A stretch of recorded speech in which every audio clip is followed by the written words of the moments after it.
Hi there, my name is Simon and welcome to Juicers.co.uk. Today we wanted to discuss a fundamental topic by comparing juicing and blending. On paper, these are two very similar methods of consuming fruits and vegetables. However, in practice, they have quite a few key differences from a nutritional perspective. Ultimately, it's those differences that bring out the desire to know which is best and why.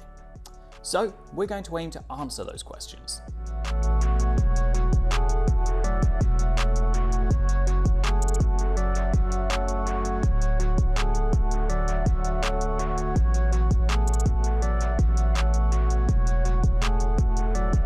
Now, before diving into the nutritional stuff, it's important to understand how both of these products work. If you're already familiar with both juicers and blenders, then feel free to skip ahead. However, if you're not, we'd advise sticking around for this bit. Starting with juicers, these are a touch more complicated than blenders, not only in the way they work by separating juice from pulp, but also because there are numerous types and styles with their own strengths and weaknesses. Without going into too much detail, most juicers fall into two groups: centrifugal juicers and masticating cold press juicers. Now, we've already got other videos specifically to break down the differences between these two groups, but in essence, centrifugal models use a high-speed motor to rip ingredients apart and suck the juice out of them. Cold press juicers, on the other hand, use a slower speed with an auger to crush ingredients and press juice out of them through a strainer. In comparison, it's widely accepted that cold press models are better in regards to juicing performance. Centrifugal models do have a couple of their own perks, but are generally worse overall. So, for comparison's sake,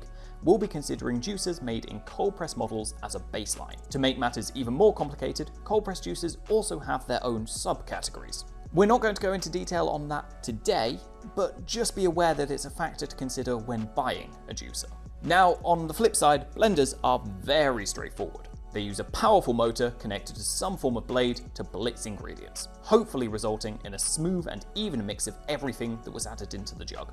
Honestly, it really is as simple as that. No complexities or considerations, just a straightforward process that combines everything into one mixture. Alright, that should be enough pretext. Let's get on to the core topic and compare these two methods at a nutritional level. To kick things off, let's start with juicing. Now, as you can probably tell, there's a lot more going on here, and that's because juicers don't contain pulp. As part of the extraction process, juice is strained away from pulp, which is ejected separately. Therefore, juicers are very concentrated forms of vitamins and minerals. And in essence, you're only drinking the most useful elements of the ingredients you've juiced. This means you can consume far more beneficial nutrients in a single glass than any alternative. Additionally, juicers can be digested far more easily and in far less time than a smoothie, for example. Since they don't contain any fiber, there's almost nothing for the stomach to break down as part of digestion. So the vitamins, minerals, and sugars they contain are quickly taken in by cells and used for a quick energy boost. So that's a very strong case for juicing. In that case, what's the point of smoothies and blending then? Well, in a word, the answer is fiber. Ultimately, fiber is useful to us. It aids in digestion and plays a role in managing our blood sugar levels. So, while smoothies aren't as nutrient dense, they provide a balance of everything the ingredients used can offer. That said, even with all of these considerations, juicing and blending can both have one fatal flaw, and that's sugar content.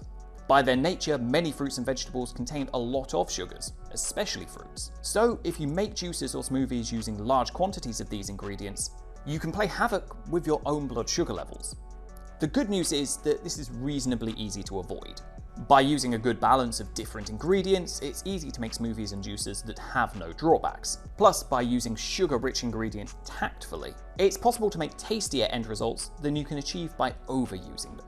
Of course, as important as the conversation around nutrition is, it's not the only factor you'll need to consider.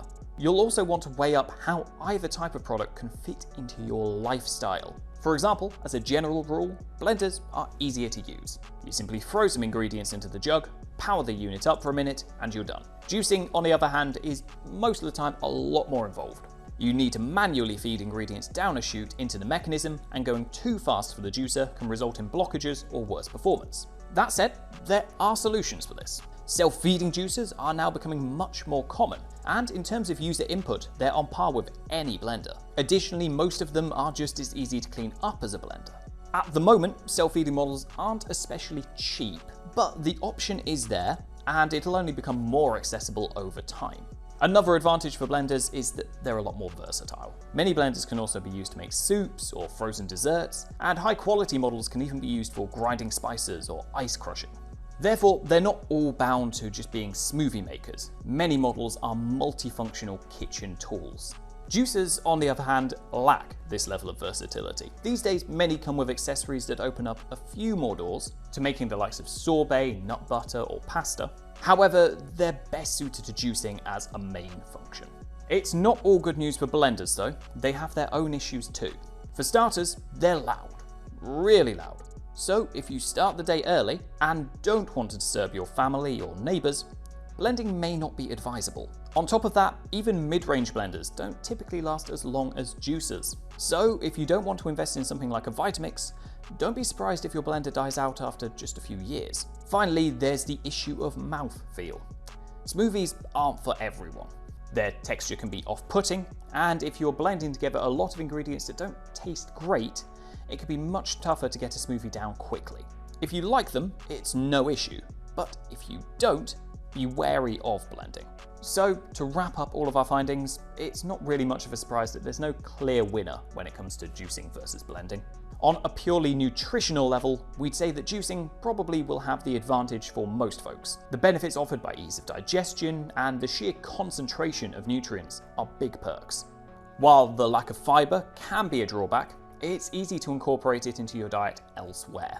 Blending, on the other hand, is a more balanced approach.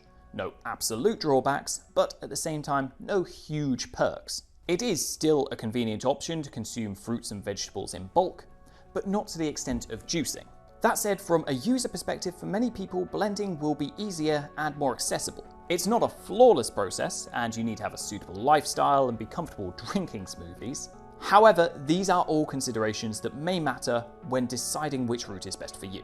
Ultimately, neither one is conclusively better than the other. They each have their strengths and drawbacks. The best way to decide between them is to work out which factors mean the most to you and prioritize the option that best meets them. Although, to help you out, we'll link some of our favorite juicers and blenders in the description below. As always, thank you for joining us, and we hope you found this video useful.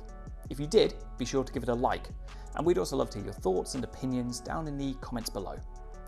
For more content like this, be sure to check out our channel and subscribe to stay up to date with our latest releases. Be sure to have a lovely day, and we'll catch you next time.